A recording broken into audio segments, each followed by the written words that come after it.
Surviving in 99 nights ng mag-isa. Tignan natin kung gaano ako tatagal sa larong ito. Sa mga hindi pa nakakaalam patungkol sa laro na ito ay isang bata na hindi ko alam bakit kasi tumatambay sa may kakahuyan o sa gubat. Pwede namang umuwi sa bahay nila, mag-wifi na lang siya. Pero ang gagawin ko muna ay mag-gather ng mga puno kasi papaapuyin ko yung campfire ko doon. Kasi pag madilim doon gagawin akong mukbang ng mga enemies! Kaya ito, pinupulot ko yung sapling para syempre after mag-illegal logging tayo ay mag-tree planting. At meron akong nakuhang 3 pirasong kahoy na ilalagay ko dito sa campfire para yan ay umapoy. Kailangan ko pa ng mas maraming kahoy para mas malaki pa ang area na maliliwanagan at mas marami tayong makikitang iba. Kaya naman ipinagpatuloy ko ang pagpuputol ng puno hanggang sa nakumpleto ko na ang kahoy na kailangan para mabuksan ang ibang mga daanan. Nakakita rin ako ng Bugs Bunny. Syempre, merienda ko na yan, Wala naman akong ibang makakain dito. At iuuwi na natin para may hapunan ako. Sa mga unang 3 gabi, wala pang bisitang darating, Kaya ang ginawa ko muna ay nag-chop-chop ako ng mas marami pang pagkain at itatambak ko na dyan. Hindi naman yan mapapanis kahit wala akong ref, no? Nakakuha din ako ng bunny food na gagamitin natin pang bili mamaya pag dumating yung tindero. Pero sa ngayon, itinabi ko na muna at tinuloy ko ang pag-gathering ng mga resourcing. Inabot na ako ng gabi ng dilim. Pero wala akong kinakatakutan dahil katulad ng sabi ko, wala pa namang kalaban na bibisita dyan. Kaya pinagpatuloy ko pa rin ang pagpuputol ng puno para pag kinabukasan, iba naman ang gagawin ko dyan. At nakakita ako ng aso. Pero hindi natin yan lalapitan at tayo ay tatakbo. Like baka hindi pa yun siya nag-dinner, ako yung magiging hapunan ng aso. Dito ko naman nilagay ang mga kahoy sa may crafting kinemberlu para magkaroon ako ng defense or ng bakod. At may nakita akong nakatanaw sa hindi kalayuan. Pero dead mo sa basher, nag-chopping lang ako ng tree sa harap niya, Kitang-kita nyo ang ebidensya, hindi ko siya inaano.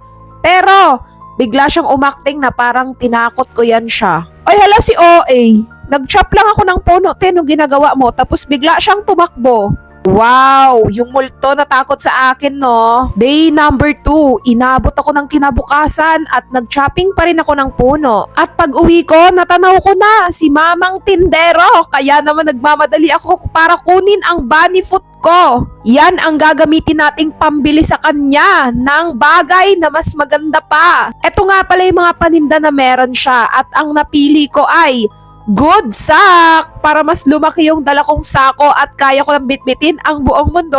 Like hello. Char, kung kanina 5 lang yung kasya, ngayon 15 na. Tapos naghanap pa ako ng ibang pera para gamitin ko ang pambili doon sa may nagtitinda. Ang sunod na pangbibili natin doon ay ang wolf's pelt o yung balat ng asong ito. Kaya naman, nag-dog hunting ako pero hinabol niya ako, kaya nagmamadali akong tumakbo. Pinag-chop-chop ko siya dyan, kaya lang parang ampurol nung axe ko. Ang lala. Ay! Kinagat na ako ng aso, malapit niya na ako maging merienda. Hindi ko namamalayan na ako pala ay malapit nang maubusan ng hininga. Hanggang sa nauntog ako sa bato. Ayun, nginat-ngat na ako ng aso. Nag-time machine ako, nag-traveling na ulit ako, so nakarating na ulit ako ng day 2 at hindi ko na inulit yung kapalpakan na ginawa ko nung una. Napagdesisyonan ko na hindi na lang muna pala ako bebeli dun sa may tindero kung wala pa ako nung spear para mas malakas kapag hinampas ko dun sa aso kasi ako'y naging merienda Kaya ang ginawa ko sa panibagong yugto ng day 2 ay naghanap ng mga pagkain na rabbit para madami akong stock mamayang gabi. Muli akong bumili kay Manong Tindero kasi 'di ba na-reset nga yung araw ko. So yung unang sako na meron ako kanina, wala na yun siya. Umulit na ako. At nakabili na ulit ako ng bagong brand new na sako. Nakasya ang 15 na tao.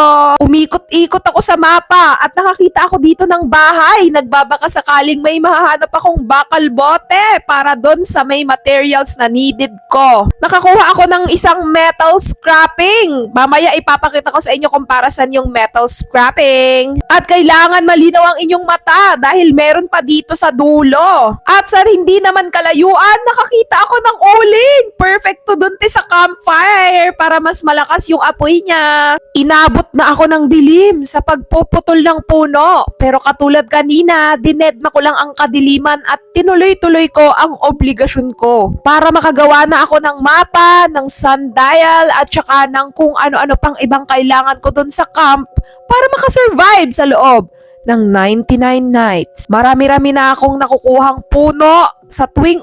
Ay! Kaya lang inaatake na pala ako ng monster! Akala ko ba hindi ako aatakihin sa loob ng 3 nights? Bakit fake news pala yan siya? Kung hindi ko agad nakita, ginawa na niya akong hapunan, te! Sa tulong ng kaasiman ng kalikasan, ako ay nakabuo na ng pang-crafting ng mapa. Kailangan natin to para mas nakikita natin kung ano pa yung mga area na na-explorationing na natin or hindi pa natin nakikita. At nilagay ko na sa gilid ang mapa, magsisilbi ding harang yan mamaya kapag may mga kalaban na. Day number 3, sinimulan ko lang mag-exploration ulit sa mapa para mapuntahan yung mga area na hindi ko pa nakikita. At sa mga area na merong pang loot na baka hindi ko pa rin nakukuha, katulad na lang ng parang CR na to, may laman pala siyang mga metal scraps kaya dinampot ko na agad. At tinuloy ko pa ulit ang paglalakbay ng medyo malayo-layo na to doon sa pinaka-campfire area ko. Naghahanap ako ng mga gamit katulad ng coal, ng metal scraps, at kung may spear akong makukuha, mas maganda. Pati na rin ang mga chest na pwede nating buksan. At hanggat sa nakarating na ako sa pinakadulo kung saan pader na lang ang nakikita ko. Makalipas ang ilang paglalakbay, nakakita na ako ng kauna-unahang chest. At bubuksan na natin ang surprising box na ito. Ano kayang laman? Sana spear! Like hello, spear talaga siya! OMG! Sa tulong ng magical spear na ito, makakakuha na tayo ng wolf pelt o yung balat ng wolfing. Di ba yun? Babalatan ko na yung wolfing ng buhay. Humanda siya sa akin. Masakit yung damage nito at nakita ko na ang gagawin kong kinakagat-kagat niya pa ako, te. Ang sakit na naman ng ngipin niya. Baka matigok na naman ako. Kaya tumakbo na muna ako at balikan ko na lang yun siya next time. Hindi pa yata ako ready. Dahil nalalapit na ang dilim, dito na lang muna ako nagkuha ng mga food malapit sa mismong campfire ko para mabilis akong makakauwi. Hindi ko alam, day 3 pa lang to, pero baka mamaya gawin na naman akong merienda nung mumu. Hanggang sa malapit ko nang mapuno ang aking bag, kaya umuwi na ako ng tuluyan para ilagay ito dito at lutuin ang mga pagkain kong nakuha. So far dami kong nakalakal na bakal bote. At nang nagkaroon na ako ng sapat na kalakal, in-upgrade ko na yung crafting table or crafting bench para makakuha na ako ng sundial at malaman ko kung maggagabi na ba. Madami pa akong kailangan bilhin katulad na lang ng farm plot, ng regular bed, ng compass, ang freezer, ang log wall, ang shelf, at kung ano-ano pang iba. On day 4, nagpatuloy lang ako sa paglalakbay sa mapa at may nakita akong coal ulit na nakatago sa parang CR at may nakita pa akong chest. Ang hinihiling ko sana ay good axe naman yung laman neto kasi napakatagal ko talaga mag-chopping ng tree pero flashlight ang binigay, ti. Muli akong nagkaroon ng pagkakataon para makipaglaban sa aso dahil kailangan ko ng pambili doon sa trader kaya nilakasan ko na ulit ang loob ko. Hanggang sa nagtagumpay ako kakapalo sa kanya. Kaya lang walang wolf pelt na naibigay pero ang dami kong panghapunan mamaya. Nalalapit na ang pagdilim kaya naman ako ay nagmamadali ng bumalik sa campfire area. At ako ay aatakihin ng masasamang elemento ngayong gabi. Kinakabahan ako dahil hindi ko pa nalalagay yung mga log walls like hello. Puro ako farming ng mga trees, ng food. So paano ko talaga matanim yon? Dumating na ang masamang kulto at nagtago lang ako dito sa labas ng campfire ko hanggang sa nakita ko na yun si Mr. Reindeer. Malapit na akong magutom, te, nang natagpuan ako nung isang kulto at may dala-dala rin siyang itak pero mas malaki at mas mahaba yung pamalo ko. Ang sakit ng bawat taga na binibigay niya. Tuloy-tuloy lang ako sa pagpalo kahit hindi naman tumatama. Malapit na akong matigok. Kaunting hininga na lang. Kaya kailangan ko munang tumakbo papunta dun sa campfire ko para makapag-regenerationing ng buhay. Pero nakita ko isang ubo na lang siya. Isang ubo na lang din ako. Paunahan na lang kung sinong matitigok sa aming dalawa at ako ang nanalo. Kaya nagmamadali naman akong bitbitin ang bangkay niya pabalik sa campfire ko. Dagdag pang gatong din yan, te, para mas lumakas yung apoy, no? Nagdahan-dahan ako pabalik sa campfire ko dahil meron pang isang nakaabang. Kailangan ko nang makakain ng hapunan. Actually, midnight snacking na nga eh. Pero ayaw pa rin ako tigilan ng kultong humahabol sa akin at ikot-ikot lang kami dito na parang gumagawang music video ng Sarah Geronimong ikot-ikot lang. Like, hello be, marami pa akong obligasyon na kailangan gawing sa buhay. Kung wala kang gagawin, wag mo akong habulin. Kaya naman, inabangan ko na lang siya at sinimulan ko na siyang pagpapaluin. O sige, ilaban mo, isang ubo ka na lang at may dinrap siyang kwintas. Hindi ko alam para saan to, pero nilagay ko dun sa base ko banda. At dahil naperwisyo niya ako ng todo-todo at nabasa na yung mga kahoy na meron ako dahil hello, it's raining. I don't have any roof or umbrella here, so nabasa yung mga logs ko at hindi mo pwedeng ilagay yan dyan sa mismong apoy. Kaya naman nilagay ko na lang doon sa may grinder. At dahil sa insidenteng ito, lahat ng kahoy na pinaghirapan kong putulin ay kinuha ko na, itinabi ko, tapos ngayon ilalagay ko na lang din to lahat ulit sa grinder at nakapagdesisyon na ako na bubuo ako ng log storage. Pwede ko na rin yun gamitin pangharang dito sa base ko at the same time, meron na din akong magiging storage ng mga kahoy kasi nga log storage. Wood rain storage pala yung tawag, te. Pero ang inuna kong bilhin ay ang shelf. Dahil mas mura itong shelf at dito ko na lang naisip na ilalagay ko yung mga wood dahil may cover din naman to. Kinaumagahan ng day 6, nakakuha na ako or nakaipon na ako ng panggawa ng log wall defense na kung saan ilalagay ko na dito malapit sa storage area para wala nang makakasiksik na mga kulto. Buong day 7, wala akong ibang ginawa kung hindi mag-gather lang ulit ng woods, ng food. Ang dami ko ng food, teo. Stock na yan good for 1 week. Tapos nagtanim rin ako ng tree para mas marami akong harang na magaganap dito sa base ko. Day 8, nakakaranas pa rin ako ng kaunting bagyo-bagyo at napagdesisyonan ko nang ililigtas ko na ang nawawalang si Dino Kid. Kaya sinimulan ko na siyang hanapin kung saan ba siya nagtatago. Bakit hindi na lang baga pumunta dito? Bago ako abutan ng dilim, nagmamadali na akong mag-ikot. At hanggang sa nahanap ko na ang hiding location niya pero ang daming bodyguards na kupa. Paisa-isa kong tatawagin yung mga kupa kaysa naman sabay-sabay ko yan sila like hello, gagawin ako niyang dinner.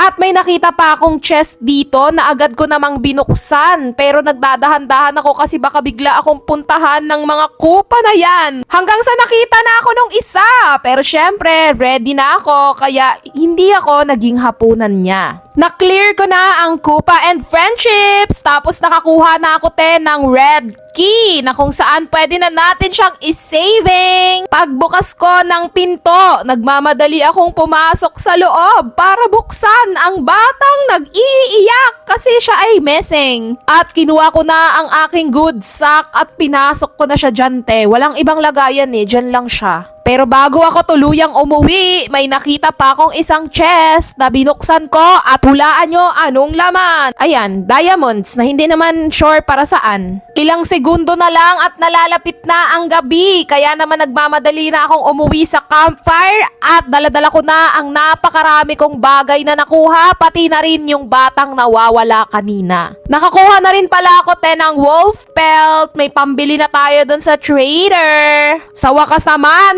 upgrade ko na yung old axe ko into good axe kasi ang hirap talaga ng buhay eh. Nagkaroon na rin ako ng sapat na materials para makagawa ng wood rain storage. At meron na ako sa wakas lagayan ng aking mga kahoy at hindi na pakalat-kalat yan dyan sa base ko. So ang sunod ko namang bibilhin at pag-iipunan ay ang freezer kasi yung mga pagkain ko inaamag na yan dyan, nandyan sa lupa nakalagay. Kinaumagahan, nandito na si Kuyang Tindero at kinuha ko na agad yung wolf pelt ko para makabili na ako ng good axe. At ayun, makakapagputol na tayo ng puno ng mas mabilis na panahon. Day 10 and Day 11 and Day 12. Wala akong ibang ginawa kung hindi mag-wood gatherizationing lang sa 3 araw na yon at mag-ipon ng maraming kahoy at ng maraming pagkain. Hanggang sa ito na nga ang kasalukuyan na Day 12, inabot na ako ng ulan sa pagpuputol ko ng mga puno at may mga naipon na ako dito, kaya naman ibabalik ko na muna siya dyan para hindi na siya mabasa pa ng tuluyan. Inaayos ko sana ang mga campfire ko nang tinamaan ako ng SS di Sangre Miral ko. Napahiga ako sa lupa kaya nagmamadali akong pumasok dito sa wood storage. Baka tamaan pa ulit ako dyan wala pa ako ng lightning rod. At dahil tuloy ang malakas na pag-ulan at pagbagyo, hindi ko na malagyan ng kahoy o marifilan ang campfire ko hanggang sa ayun, naubos na ang apoy. Hindi na ako kung may sumugod na enemy. Buti na lang tumigil na yung ulan tapos sinindihan ko na ulit yung campfire. Kasi super delikado. Nang kinagabihan ng Day 12, sumugod na naman muli ang mga kulto. Pero this time, meron na silang taga-baril at free hit sa likuran. Hindi pa ako ready sa ganong klase ng kalaban. Like, hello, hindi pa buo yung wall defense ko hanggang saya na sila. Ay, ano si Cardo? Tinutukan na ako ng barel. Hinohold up na ako. Nagawan ko ng paraan na ma-stack ang mga 80-80 na enemies. So, triple kill agad yun siya. At ang natitira na lang ang may hawak ng baril. Nagdahan-dahan ako, sa pagdaan. Nag-ingat akong mabuti. Hindi ko alam paano ko siya lapitan. Tapos, nakagawa ako ng paraan. Kumuha lang ako ng food. Mag-eat muna tayo. Tapos, yung 3 niyang kasamang bulagta na doon. At siya, patingin-tingin kung may enemy, antayin mo ako, talagang lalapitan kita. Nahampas ko na siya sa likuran. Hindi niya na ako nakita. Hindi ka ba nakakalingon, be? May stiff neck ka ba? At dahil dyan, may dagdag na naman ako sa panggatong ko. Kaya kinuha ko na agad ang kanila mga labi at nilagay ko na doon sa campfire. Ito ang kabayaran sa pambubugbog nyo sa akin, From Day 12, naging Day 15 na agad. Dahil meron akong times 3 na multiplier. At ang ginawa ko muna agad ay itinanim ko ang mga sapling na pakalat-kalat lang sa lupa para magkaroon ako ng additional walling or defense. At inorganize ko na ang mga kahoy ko na natitira pa. Muli lang akong nag-ikot sa mapa para kumuha na naman ng mga materials kasi naubos na yung mga materials ko kanina. Ginawa ko na siyang bed, wood storage, yung mga kung ano-anong storage. So kailangan ko naman ngayon ng freezer at ng mga coal para mas malakas yung apoy nung campfire ko. At akalain nyo, nakakita ako dito ng CR. Pero bago yon, tsutugihin ko muna yung si Doggy kasi baka kagatin ako, Una akong nakapasok sa CR ng kalalakihan at may nakita akong coal sa loob niyan. At in fairness, malinis yung bowl, hindi ginagamit. So lumipat na ako sa kabilang CR ng mga pang-babae. Dahil lang ako ng coal doon, hindi ko ina-expect na may chest pala dito at may broken fan na dagdag metal na naman. At eto yung chest. Hindi na ako nag-e-expect kung ano pa yung magandang makukuha kasi nasa akin na, At ayun, seed box lang naman ang nakuha natin. Kaya ginamit ko na agad siya para hindi na dagdag spacing pa. Night 15. Ayan na. Finally, makakabili na ako ng pangmalakasang freezer para malinis na ang aking mga pagkain na kakainin. Hindi yung ginapangan na ng mga langgam, ng mga uod. At hindi na rin lasang lupa ang bawat pagkain na kakainin ko. Isa-isa ko nang nilagay ang mga foods ko para mas maayos na siyang tignan at in fairness, night 15 na ang inabot ko. At unti-unti na rin gumaganda yung campfire area ko na nagsimula tayo kanina sa as in walang-wala talaga siyang kalaman-laman. Na ngayon ay sandamakmak na ang pagkain, meron na rin tayo mga woods, tapos kulang pa tayo sa log defense. On day 18, napagdesisyonan ko ng puntahan ang pangalawang batang nawawala na si Kraken Kid na malayo-layo rin ata ang distansya mula dito sa campfire area ko. Kaya naman sinimulan ko ng maglakbay para makita ko siya agad habang maliwanag pa. 1 minute na lang ang natitira at magdidilim na. So for layo pa ng nilakbay ko, wala akong dalang pagkain at takbo ako na ng takbo, kaya yung mga berries sa tabi-tabi ay kinukuha ko na. Hanggang sa may mga napupulot pa akong tira-tirang pagkain na hindi ko pala naubos lahat kanina. At nakarating na ako sa area or sa dulo ng mapa. Pero wala ko masyadong nakita dito, kaya naglakad-lakad pa ulit ako hanggang sa may nakita akong malaking bahay. Ang buong akala ko nandito na yung batang Kraken. May nakita akong chest dito. At mayroon siyang lamang baril. Pero dahil malapit na nga ulit dumilim, 30 seconds na lang ang natitira, nagmadali na ako sa paglulot ko dito. Hinahanap ko na rin yung bata, baka sakaling nandito pa siya, pero wala akong batang nakita, kaya nagmamadali na ako tumakbo pauwi sa campfire area ko. Ligtas naman akong nakauwi sa aking campfire area at wala akong ibang ginawa dyan buong night 18 kung hindi ayusin lang ang mga kagamitan ko. At kung mapapansin nyo, medyo nabubuo ko na ng kaunti o kahit papaano yung defense ko. Nagkakaroon na ako ng harang. Dun pa lang sa 1/8 or 1/4 part ng area, dun sa kabila ay wala pa. Butas na butas pa. Super dami ko pang need na kunin na kahoy or magtanim pa ako ng maraming kahoy at sobrang dami ko na ring pagkain. Good for 1 month na ito. Dahil medyo nakaluwag-luwag ako sa buhay, sa night 18, nagkaroon ako ulit ng panibagong log wall.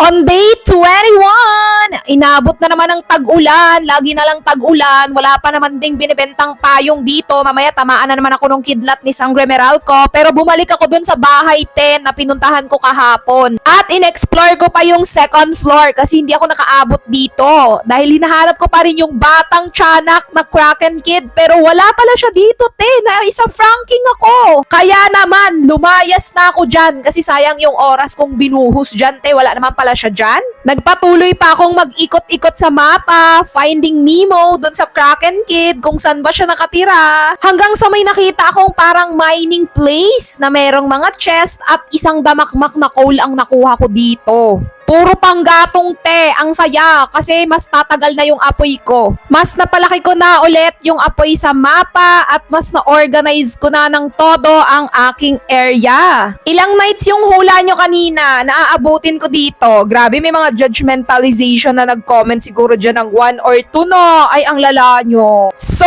minaliit nyo ako dun Yung una kasi ano lang yun, blooper lang talaga yun. Sinali ko lang Tinesting ko pa lang yun siya. Pero tignan nyo naman ang yaman ko sa materials, kaya nag-craft na ulit ako ng another log wall. Medyo gumaganda na talaga yung base ko at feeling ko talaga, makaka-surviving na ako ng up to 100 days. Ayan, medyo mabubuo ko na yung paligid ko, konting-konti na lang siya. Na-upgrade ko na ang crafting bench into 3 at eto na, ang una kong binili agad, yung lightning rod para hindi na ako tinatamaan ng ultimate ni Sangre Meralco at makaikot-ikot na ako dito kahit tag-ulan, di ba? On day 24, finally, nahanap ko na ang hiding out nung Kraken Kid at ang dami na namang kupa pero this time naka-blue colors na sila. Pero wala yang binatbat sa spear ko. Konting palo-palo lang, ang dami ko na namang ulam para mamaya. At bago pa ako tuluyang abutan ng dilim, nagdahan-dahan na akong palapit doon. So for dami pa palang nagbabantay at inabot na ako ng taglamig. Wala akong jacket. Like, hello, super lamig. At ilang segundo na lang, nakuha ko na yung blue key. Malapit nang maggabi. So, nagmamadali na talaga ako dito. Nabuksan siya para may uwi ko na yung bata. Kaya lang, hindi ko ina-expect na meron pa palang surprising sa loob. Di pumasok na ako, binuksan ko yung pinto, ibabag ko na yung bata, may aso pa pala, kaya napatakbo talaga ako, Sabi ko, sige be, pasensya ka na, babalikan na lang kita tomorrow morning, kasi baka makatay ako dyan, lalo kitang hindi masisaving, kasi kung mapapansin nyo yung buhay ko, konting hininga na lang yan siya, On night 24, hindi ko ina-expect nasusugurin pa rin ako ng mga kulto, kahit super lamig na ng snowing. Gusto ko mang tumakbo sa labas para magtago, pero hindi ko agad nagawa. Na-surprising attack ako nung enemy. Hindi pa tapos yung wall defense ko, kaya nakapasok pa sila dyan at ikot-ikot lang ako dito. Gagawin ko sana ulit yung kay Sarah Geronimo na music video, tapos i-trap ko ulit sila dyan. Pero nagkaroon na siya ng brain cells. Nakabili na yata yan siya sa 7-Eleven yung tig 5 piso. Pinagpapalo ko siya dyan, pero hindi siya nabawasan hanggang sa ayun. Nakaharap ako ng perfect spot at nabawasan na sila ng isa. Ang dami pang natira at yung buhay kapulado na. Ay! Malapit akong machugi! Wala na, OMG! Nandun pa yung Mr. Deer tapos yung nagpana-pana, hindi ko na malaman kung saan talaga ako tatakbo. Naalala ko may baril pala ako, pero 5 lang yung bala nito. Ang tsaka nung baril hindi naman nakakapatay. Ano yan? Fake news pala tong baril na nakuha ko galing sa Devemart. Pellet gun yata ito. Hanggang sa wala na. Napana na ako sa likod. Ang lala! Hanggang day 24 lang ako, Sa susunod day 99, 1,000 na talaga to.